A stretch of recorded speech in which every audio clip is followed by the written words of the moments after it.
Bonjour, je m'appelle Evan, mais tout le monde m'appelait Pantacolé à l'école. Et je vais t'expliquer pourquoi. Laisse un like et abonne-toi à la chaîne. C'est parti! Tout le monde dans ma famille était militaire. Mon arrière-grand-père, mon grand-père et mon père étaient tous des soldats. Moi par contre, j'étais plus intéressé par la science et les technologies. Pas pour me vanter, mais j'étais un gars plutôt intelligent et j'avais toujours rêvé de devenir programmeur. Bien sûr, mon père n'aimait pas trop ça. Il voulait que je rejoigne l'armée comme lui. On se disputait souvent à cause de ça. Tu devrais t'entraîner avec les haltères au lieu d'être sur l'ordi. Je n'approuve pas du tout ton choix. Je n'approuvais pas ton choix non plus. Mais t'as quand même épousé Nicole. Nicole était ma belle-mère. Elle était gâtée et paresseuse et elle dépensait tout notre argent pour elle-même. En plus de tout ça, elle me détestait et elle n'a même jamais essayé de le cacher. Un jour, j'ai demandé à papa de m'acheter un nouvel écran d'ordi. Mais Nicole a dit qu'elle avait besoin de cet argent pour faire ses courses. Evan, il n'est pas pour toi cet argent. J'ai trouvé une robe incroyable en solde. Pourquoi tu n'irais pas t'acheter un cerveau? Surveille ta langue, gamin. Je ne supportais pas ce serpent arrogant. Mais le plus triste, c'est que je suis tombé complètement amoureux d'une fille tout aussi insupportable. Chloé Foy était la fille de mes rêves et de mes cauchemars. C'est sa faute si les gens ont commencé à m'appeler Pantacolé. Son père était un homme d'affaires important. Au collège, Chloé était très gentille et on s'entendait très bien. Mais j'étais un nerd timide, donc je ne lui ai jamais parlé de ce que je ressentais pour elle. Puis, un jour, quelque chose lui est arrivé. C'était comme si Chloé avait été remplacée. Elle est devenue impolie et arrogante. Elle a commencé à traîner avec de mauvaises personnes et elle s'est transformée en une vraie crétine. Alors que moi, je n'ai pas du tout changé et j'étais toujours amoureux de Chloé. Un jour, j'ai réussi à rassembler mon courage. J'ai acheté les bonbons préférés de Chloé et je lui ai dit que ça faisait longtemps que je l'aimais. Tu sais ce qu'elle a fait? Elle s'est moquée de moi devant toute l'école. Je vaux clairement mieux que toi, bouffon. Donne-moi les bonbons et casse-toi. J'étais dévasté, mais c'était pas tout. Chloé a mis ses bonbons sur ma chaise. Je n'ai rien vu et je me suis assis dessus. Les bonbons ont fondu et il y a eu du papier qui s'est collé dessus. Je n'ai compris ce qui s'était passé seulement quand tout le monde a commencé à rire et à me pointer du doigt. Les gars, faites place! Pantacolé arrive! J'ai décidé de ne pas abandonner. Je me suis juré d'entrer dans une bonne université, de devenir riche et prospère et d'impressionner Chloé. Sauf que mon père est tombé du toit en le réparant et il s'est blessé au dos. Ça a mis des bâtons dans les roues pour mes plans. Il ne pouvait plus servir dans l'armée et il a été envoyé à la réserve. Bien sûr, papa recevait une pension intéressante pour son service, mais tout partait pour les médecins et sa rééducation. Puis, Nicole dépensait tout ce qui restait pour elle-même. Regardez ces belles boucles d'oreilles en diamant que j'ai trouvées! Comment est-ce qu'on va s'acheter de quoi manger et payer les factures maintenant? Là, j'ai appris la pire des nouvelles. Mon père et ma belle-mère ont décidé d'utiliser l'argent qui avait été mis de côté pour me payer l'université. Tu n'en auras pas besoin, vu que tu vas rejoindre l'armée de toute façon. Non, pas pour tout l'or du monde. J'ai décidé de payer mes propres frais de scolarité et j'ai obtenu un emploi à temps partiel comme animateur dans un café pour enfants. On m'avait embauché pour porter un costume d'Iron Man et jouer avec les enfants. Ça payait pas trop mal, puis c'était fun en vrai. Je ne sais pas pourquoi, mais les enfants m'adoraient. La seule chose dont j'avais peur, c'était que mes camarades de classe le découvrent et se moquent encore de moi. Malheureusement, c'est exactement ce qui s'est passé. Je jouais avec les enfants quand l'un d'eux m'a vomi dessus. J'ai enlevé le costume pour le nettoyer. Comme par hasard, Chloé est passée au café avec ses amis à ce moment-là. Super! Mes camarades de classe m'ont vu et ils ont éclaté de rire. Regardez, c'est Monsieur Pantacolé! Franchement, tu devrais porter un costume de clown! Tuez-moi, s'il vous plaît. C'est là que Chloé est venue me voir et m'a tendu une serviette. Ne les écoute pas, Evan. Je ne savais pas que tu te débrouillais aussi bien avec les enfants. C'est mignon en vrai. Elle a souri timidement et elle m'a dit qu'elle adorait Iron Man. Viens à ma soirée ce soir et n'oublie pas ton costume génial. Qu'est-ce qui se passe avec Chloé? Elle soufflait le chaud et le froid. Quelle fille mystérieuse. Ce soir-là, je me suis déguisé et je suis allé à la soirée. La maison était remplie de gens. Chloé m'a pris la main et elle m'a conduit quelque part. J'espérais que c'était une sorte de rendez-vous. Sauf que Chloé m'a emmené dans une chambre d'enfant. Il y avait une petite fille qui y jouait. Il se passe quoi là? Ce mignon petit monstre, c'est ma sœur Zoé. Tu pourrais veiller sur elle pendant que je passe du temps avec mes potes? C'est quoi ce bordel? C'est pour ça qu'elle m'avait invité? Pour être son babysitter? Ça m'a vraiment fait mal. Je me suis retourné et j'étais sur le point de partir. Mais Chloé m'a regardé avec des yeux plaintifs. S'il te plaît, Evan, mes parents sont partis et ils m'ont demandé de prendre soin de Zoé. Mais on ne peut pas se supporter. Alors que toi, t'es trop fort avec les enfants. Et elle m'a donné de l'argent. C'était un peu humiliant mais j'ai accepté de rester. Après tout, l'université n'allait pas payer pour elle-même. Chloé est partie faire la fête et j'ai commencé à jouer avec Zoé. Cette petite fille était horrible en vrai. Elle essayait de s'échapper de la pièce et elle hurlait en jetant des jouets. Pourquoi tu ne t'assois pas tranquillement pendant que je te lis un conte de fées? Non, tu seras mon cheval. Elle a sauté sur mon cou et elle m'a obligé à la porter dans la pièce. Puis elle a dit qu'elle voulait jouer au salon de beauté. Donc elle m'a peint les ongles et m'a fait les cheveux. J'avais l'impression que j'allais exploser. Heureusement, elle s'est vite fatiguée et elle s'est endormie par terre. Elle a trouvé où toute cette énergie? Je l'ai mise au lit, puis j'ai entendu un bruit dans le salon. J'ai compris que les parents de Chloé étaient revenus plus tôt que prévu et qu'ils avaient commencé à lui crier dessus. Comment peux-tu être aussi irresponsable? Explique-moi! Il a dit aux invités de sortir, puis il est arrivé dans la chambre de Zoé. Inutile de dire qu'il était choqué quand il m'a vu là-bas. Mais il était encore plus choqué quand il a découvert que j'avais réussi à calmer Zoé suffisamment pour qu'elle dorme. Et il m'a expliqué qu'elle avait poussé toutes ses précédentes babysitters à bout et qu'elle fuyait toute cette terreur. Bref, tu m'as l'air d'être un gars intelligent, Evan. Ça te dérangerait de garder Zoé parfois? Monsieur Foy m'a offert plus d'argent qu'on ne me payait en tant qu'animateur, donc j'ai accepté. Puis si je travaillais chez eux, je pourrais me rapprocher de Chloé. J'ai commencé à passer beaucoup de temps chez eux. C'était pas simple de garder Zoé. Elle essayait souvent de ramper dans le frigo ou de manger le rouge à lèvres de sa sœur aînée. Mais c'est surtout le comportement de Chloé qui m'inquiétait. Elle était aussi impolie à la maison qu'à l'école et elle n'aimait clairement pas Zoé.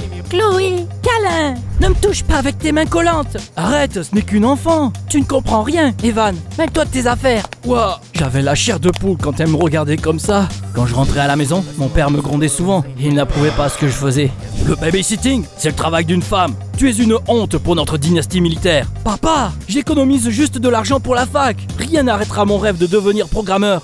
Un jour, les parents de Chloé m'ont demandé de surveiller Zoé et ils sont repartis. Et il faisait beau, donc j'ai organisé un pique-nique dans le parc. Je ne veux pas de fruits, c'est dégueu! Donne-moi de la glace! Elle a jeté sa pomme. Pendant que je la ramassais, j'ai entendu quelqu'un pleurer. C'était Chloé. Elle était assise sur un banc et elle sanglotait discrètement. Elle avait l'air tellement vulnérable et seule. J'ai décidé de comprendre ce qui s'était passé. Mais avant ça, j'ai demandé à Zoé de rester assise 5 minutes. Je reviendrai et je t'achèterai de la glace, d'accord? D'accord, mon héros! Je me suis approché de Chloé et je lui ai tendu un mouchoir. Ça va? Non, ça fait un moment que ça ne va plus, Evan. Elle m'a dit qu'elle avait l'impression que son père avait arrêté de l'aimer après son mariage avec la mère de Zoé. Waouh! En fait, Chloé n'était pas du tout de la même famille que Zoé et elle vivait avec sa belle-mère du coup. C'est toujours Zoé qui reçoit toute l'attention, alors qu'elle a son propre père. Il est juste en prison. C'est pour ça que Chloé a changé d'un coup. Elle était juste jalouse de sa sœur. Je lui ai dit que je vivais aussi avec ma belle-mère. On a commencé à bavarder et on a perdu la notion du temps. Et puis, je me suis souvenu que j'avais laissé Zoé seule. Oh non, on s'est tout de suite précipité sur le lieu du pique-nique. Mais elle n'était plus là. J'étais tellement con. Avec Chloé, on a commencé à courir dans le parc à la recherche de Zoé. Heureusement, on l'a vite trouvée. Elle était assise sur une balançoire et elle mangeait de la glace. Tu nous as vraiment fait peur. Ne t'enfuis plus comme ça. Un vendeur de glace m'a donné ça. Vous voulez goûter? Je savais que les choses auraient pu finir bien pire. J'ai dit à Zoé de ne plus jamais parler à des inconnus et de ne rien prendre de ce qu'ils lui donnaient. Après ça, j'ai décidé de faire quelque chose pour qu'elle ne se perde plus. J'ai pris son ours en peluche préféré et j'y ai cousu ma smartwatch. Il y avait un traceur dedans que je pouvais utiliser pour la trouver. Tiens, ton ours en peluche, ne te sépare jamais de lui, ok? Je te le promets, monsieur babysitter. Après ça, Chloé a commencé à mieux traiter sa sœur. Elle s'est même excusée pour l'incident des bonbons. Tu es un bon gars, on peut recommencer? Et c'est ce qu'on a fait. On est allé à des rendez-vous et on faisait tout ensemble, comme un vrai couple. Je me sentais tellement bien. Un jour, je la raccompagnais chez elle après qu'on soit allé au ciné. On s'est dit au revoir et j'allais partir quand j'ai vu le père de Chloé. Monsieur Foy était sur le point de jeter sa smartwatch. Je pouvais voir qu'elle était cassée. Quel dommage, ça m'a coûté un bras. J'ai dit que je pouvais essayer de réparer sa montre. Pendant que je travaillais, on s'est mis à parler. Monsieur Foy m'a dit qu'il adorait Chloé, mais qu'il en avait assez qu'elle soit jalouse de sa sœur. Je dois faire plus attention à Zoé, vu qu'elle est jeune et qu'elle a de l'énergie à revendre. Puis son vrai père est un criminel. Il n'a pas le droit de s'approcher de sa fille, mais il veut l'éloigner de sa mère. On doit donc garder un œil sur Zoé. J'avais fini de réparer la montre et je l'ai redonnée au père de Chloé. Monsieur Foy était tellement impressionné qu'il m'a proposé un poste de stagiaire dans son entreprise d'informatique. Je serais honoré, monsieur. J'ai vite commencé à gagner de l'argent et j'ai même acheté une bonne voiture. Je n'étais plus une risée à l'école. Pantacolé est devenu le gars que toutes les filles voulaient fréquenter. Mais je n'avais que Chloé dans ma tête. Les choses se passaient bien. Un jour, Monsieur Foy m'a même confié un projet important. Fais attention, nos concurrents ne doivent pas être au courant. Je ne vous décevrai pas. Ce week-end-là, j'ai été invité à leur dîner de famille. Zoé a couru vers moi et elle m'a chuchoté à l'oreille qu'elle avait vu le vendeur de glace par la fenêtre la nuit. Attends, quoi? C'était bizarre ça. J'allais lui demander de m'en dire plus, mais Monsieur Foy a porté un toast. Je suis reconnaissant d'être parmi les gens qui me sont chers ce soir. Evan, tu es comme un fils pour moi. Je suis fier de ton succès. J'aimerais que tu hérites de mon entreprise. C'était tellement incroyable d'entendre ça. Sauf que Chloé s'est énervée et elle a repoussé son assiette. Je savais qu'aucun de vous ne se souciait de moi. Après avoir dit ça, elle a couru dans sa chambre, en larmes. J'ai essayé de lui parler, mais Chloé m'a dit de partir. Mince. Quelques jours plus tard, j'ai reçu un appel de Monsieur Foy quand j'étais à l'école. Il criait tellement fort que j'arrivais à peine à le comprendre. Je te faisais confiance, Evan. Comment tu peux faire ça? T'es viré. Ne t'approche plus jamais de ma famille. Je lui ai demandé ce qui se passait, mais Monsieur Foy a raccroché. Qu'est-ce que... Là, j'ai entendu quelqu'un rire derrière moi. C'était Chloé. Surpris, bébé? Je t'ai piégé et j'ai transmis les données de l'entreprise de papa à ses concurrents. Quoi? Pourquoi t'as fait ça? Devine! Tu savais à quel point mon père me manquait, mais tu passais plus de temps avec lui que moi. Ces mots m'ont tellement énervé. J'ai toujours été gentil avec tout le monde et je ne méritais pas d'être traité comme ça. J'ai donc dit à Chloé que c'était fini entre nous. Je ne la laisserai pas m'écraser comme ça. Je n'ai parlé à personne pendant quelques jours parce que je me sentais comme une tomate pourrie.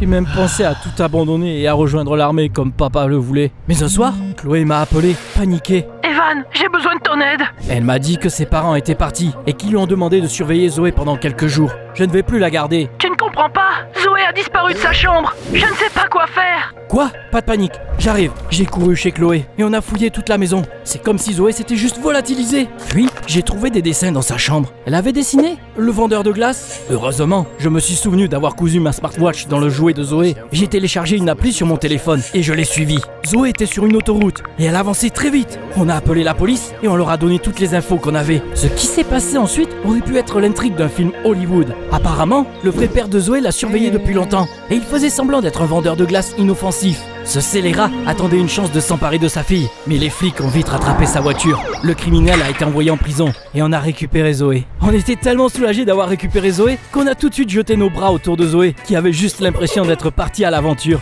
Pourquoi vous êtes comme ça? C'était trop bien! Tu es très courageuse, mais n'ouvre plus jamais la fenêtre à des inconnus. Je suis désolée d'avoir été une si mauvaise grande sœur. Je serai toujours là pour toi à partir de maintenant. Leurs parents sont rentrés à la maison dès qu'ils ont su ce qui s'était passé. Chloé a parlé à son père et ils se sont réconciliés. Elle a avoué qu'elle m'avait piégé par jalousie et Monsieur Foy s'est excusé de m'avoir renvoyé. Tu es un jeune homme talentueux, Evan, et tu as un bel avenir devant toi. Merci d'avoir aidé mes filles. Tu veux continuer à travailler avec moi? Il a bien aimé mon idée de faire des jouets avec un tracker intégré et il m'a proposé de développer mon propre projet. Bien sûr, j'ai accepté. Après tout, ce serait un bon début pour ma carrière. J'ai pardonné à Chloé et ça va mieux. On fait souvent des promenades avec Zoé. Je veux faire un tour, mon cher cheval. Le mieux, c'est que mon père comprend enfin que j'ai mes propres envies. Fils, je n'aurais pas dû essayer de te changer. Je suis fier de toi. Continue à suivre ton rêve. Nicole est toujours ma belle-mère méchante, mais ça ne me dérange plus. Après tout, j'ai des gens dans ma vie qui me soutiennent et m'acceptent.